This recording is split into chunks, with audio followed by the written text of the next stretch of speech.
को डर लगता है तब तब भाजपा प्रयास करती है आवाज को दबाने की। और जिस तरीके से लोकतांत्रिक तरीके से आज हम लोग प्रोटेस्ट कर रहे हैं वो सिर्फ ये बताने के लिए कर रहे हैं कि इनका सिंपल काम है चंदा लो और धंधा दो।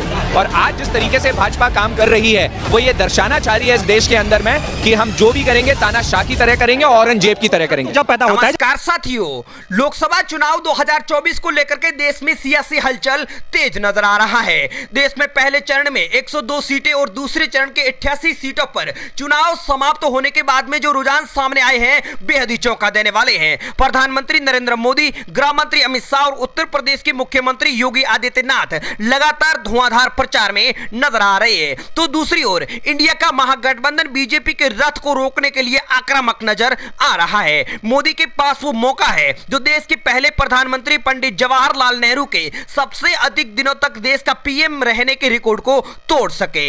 इसको लेकर के भारतीय जनता पार्टी इन दिनों दिन रात एक करती हुई नजर आ रही है। पीएम मोदी 400 पार करने के लिए साम दाम दंड भेद के सभी लेवल पर काम करते नजर आ रहे हैं। तो दूसरी ओर इस बार इंडिया का महागठबंधन भी आक्रामक नजर आ रहा है। दूसरे चरण के चुनावों की समाप्ति के बाद जो रुझान सामने आए हैं वो भारतीय जनता पार्टी के लिए आशाजनक नहीं है। बीजेपी 2024 के चुनाव में अब तक 432 उम्मीदवार उतार चुकी है। दूसरी तरफ कांग्रेस का महागठबंधन इस बार बीजेपी के विजयी रथ को रोकने के लगातार दावे कर रहे हैं। देश में कुल 543 लोकसभा की सीटें हैं। अब तक 190 सीटों पर मतदान हो चुका है। क्या रुझान सामने आए हैं? एक एक करके तमाम राज्यों का वो सर्वे हम आप लोगों के सामने रखने जा रहे हैं, तो आप बने रहे वीडियो के आखिर तक। साथियों, मान लीजिए अगर इंडिया गठबंधन की इस बार जीत हो जाए तो देश का अगला प्रधानमंत्री कौन बनेगा?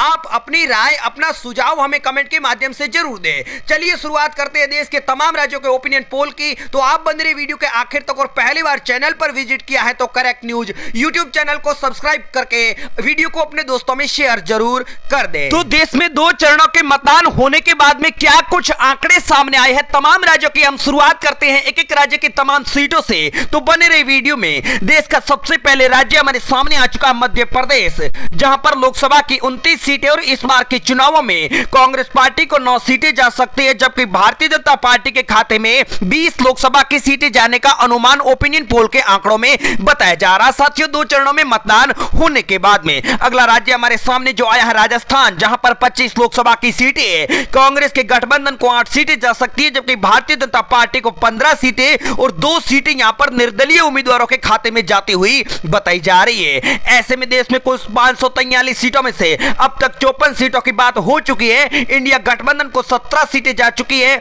और ओपिनियन पोल के आंकड़ों में एनडीए गठबंधन को 35 सीटें, 2 सीट अदर पार्टी। बात कर लेते हैं छत्तीसगढ़ की 11 लोकसभा की सीटों की। तो कांग्रेस पार्टी पहले नंबर पर 6 सीटों पर कब्जा जमा सकती है, जबकि भारतीय जनता पार्टी का गठबंधन 5 सीटों पर कब्जा जमा रहा है। 2 सीटें यहां पर अदर के खाते में जा सकती है। अब बात कर लेते हैं महाराष्ट्र की 48 लोकसभा की सीटों की।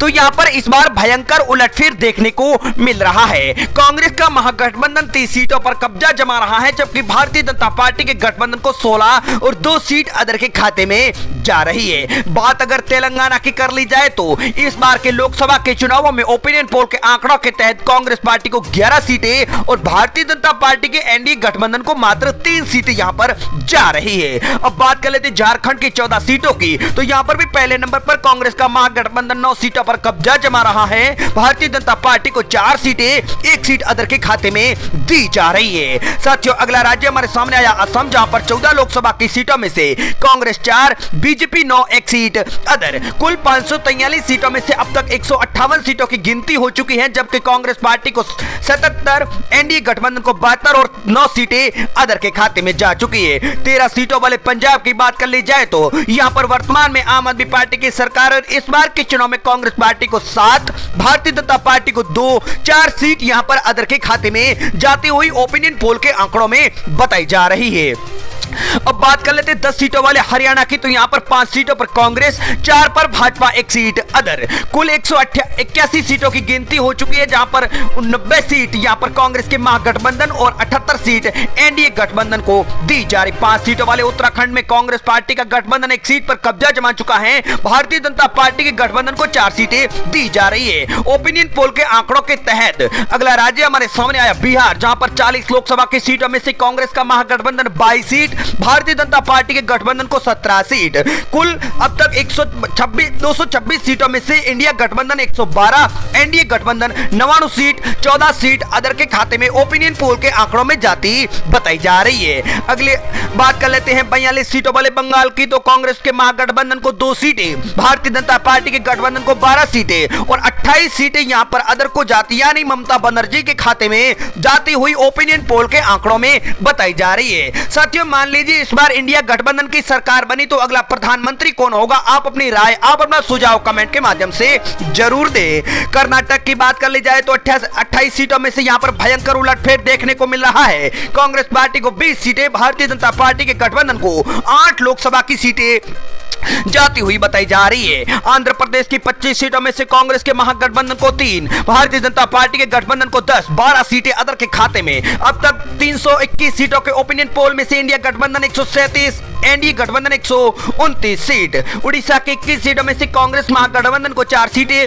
भारतीय जनता पार्टी के गठबंधन को 6 सीटें, 11 सीट यहां पर अदर के खाते में दी जा रही है। अब तक की गिनती के अनुसार 141 पर इंडिया, 135 पर एनडीए। हिमाचल प्रदेश की अगर 4 सीटों की बात कर ली जाए तो ओपिनियन पोल के आंकड़ों के अनुसार कांग्रेस पार्टी को 1 सीट, भारतीय जनता पार्टी के गठबंधन को 3 सीटें जा सकती है। अब बात कर लेते हैं अगले राज्य की जो हमारे सामने आ चुका है। साथियों, गोवा की 2 सीटों पर बीजेपी का कब्जा हो रहा है। कुल 543 सीटों में से 348 सीटों का ओपिनियन पोल सामने आ चुका है। इंडिया गठबंधन को 142, एनडीए गठबंधन 140, 64 सीट अदर के खाते में। बात अगर त्रिपुरा की 2 सीटों की कर ली जाए तो यहां पर भी भाजपा गठबंधन का कब्जा हो रहा है। अब तक 350 सीटों की ओपिनियन पोल के अनुसार 142 पर इंडिया, 142 पर एनडीए गठबंधन। मणिपुर की 2 सीटों पर कांग्रेस पार्टी का कब्जा होता हुआ बताया जा रहा है। यहां पर ओपिनियन पोल के आंकड़ों के अनुसार इस बार कांग्रेस और बीजेपी में सीधी कांटे की टक्कर होती हुई बताई जा रही है 2 चरणों के चुनावों की समाप्ति के बाद में।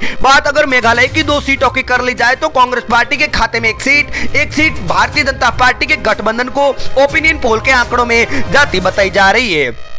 अगली बात कर लेते हैं अरुणाचल प्रदेश की 2 लोकसभा की सीटों की। तो एक पर कांग्रेस गठबंधन, एक पर भारतीय जनता पार्टी का गठबंधन कब्जा जमा रहा है। साथियों, 2 चरणों के चुनावों की समाप्ति के बाद ओपिनियन पोल के आंकड़ों में इंडिया गठबंधन और एनडीए गठबंधन में सीधी टक्कर बताई जा रही है। केरल की 20 सीटों में से पहले नंबर पर कांग्रेस का महागठबंधन 15 सीटों पर कब्जा जमा सकता है, जबकि भारतीय जनता पार्टी का गठबंधन 5 सीटों पर जीत दर्ज करता हुआ बताया जा रहा है। तमिलनाडु की 39 सीटें, कांग्रेस गठबंधन पहले नंबर पर 29 सीटों पर कब्जा जमा रहा, भाजपा का गठबंधन 10 सीटें। अब तक 415 सीटों के ओपिनियन पोल के आंकड़ों के अनुसार पहले नंबर पर इंडिया गठबंधन 190 सीट, 159 सीट, एनडीए गठबंधन 64 सीट अदर। बात अगर यूपी की कर ली जाए तो दिल्ली का रास्ता यूपी से ही निकलता है। यूपी की 80 सीटों में से कांग्रेस गठबंधन 15 सीट और पहले नंबर पर भारतीय जनता पार्टी का गठबंधन 65 सीटों पर कब्जा जमाता हुआ ओपिनियन पोल के आंकड़ों में 2 चरणों के मतदान के बाद बताया जा रहा है। गुजरात जो बीजेपी का सबसे बड़ा गढ़ माना जाता है, 26 सीटें, कांग्रेस पार्टी 5,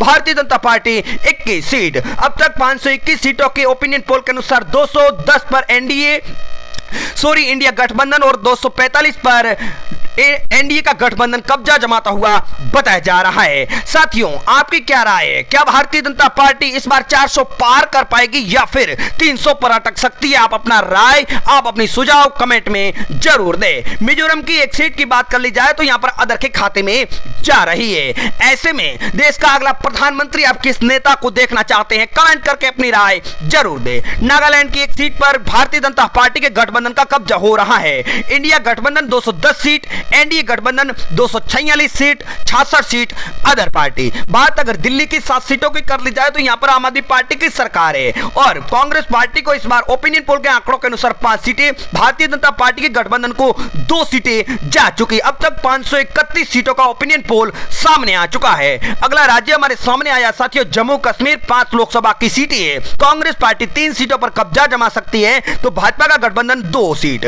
536 सीटों के ओपिनियन पोल के अनुसार 218 पर इंडिया, 250 पर एनडीए। दीव और दमन की 1 सीट पर भारतीय जनता पार्टी के गठबंधन का कब्जा हो रहा है। 2 चरणों के मतदान की समाप्ति के बाद 537 सीटों में से इंडिया गठबंधन 218, एनडीए गठबंधन 251 सीट। बात अगर दादर और नगर की कर ली जाए तो यहां पर लोकसभा की एक सीट इस बार भारतीय जनता पार्टी के गठबंधन का कब्जा होता हुआ बताया जा रहा है। अगला राज्य हमारे सामने आ चुका चंडीगढ़, जहां पर एक लोकसभा की सीट है। ओपिनियन पोल के आंकड़ों के अनुसार 2 चरणों में मतदान होने के बाद में एक सीट पर कांग्रेस पार्टी का इस बार कब्जा होता हुआ बताया जा रहा है। अगला राज्य जो हमारे सामने आया है वो लक्षद्वीप, यहां पर एक लोकसभा की सीट है। यहां पर एक सीट पर कांग्रेस पार्टी के गठबंधन का कब्जा होता हुआ ओपिनियन पोल के आंकड़ों में बताया जा रहा है। क्या साथियों इस बार एनडीए गठबंधन 400 पार कर पाएगा? आप अपनी राय हमें कमेंट के माध्यम से जरूर दें। लद्दाख की एक सीट पर भारतीय जनता पार्टी के गठबंधन का कब्जा हो सकता है। कुल 541 सीटों के ओपिनियन पोल के अनुसार इंडिया गठबंधन अब तक 220 सीट, एनडीए गठबंधन 254 सीट। पुडुचेरी की एक सीट पर भी भारतीय जनता पार्टी के गठबंधन का कब्जा होता हुआ ओपिनियन पोल के आंकड़ों में दिखाई दे रहा है। अगली बात कर लेते साथियों, आखिर में अंडमान निकोबार की एक लोकसभा की सीट पर भाजपा गठबंधन कब्जा जमा रहा है। कुल 543 सीटों में से सर्वे के अनुसार 220 पर इंडिया, 255 एनडीए गठबंधन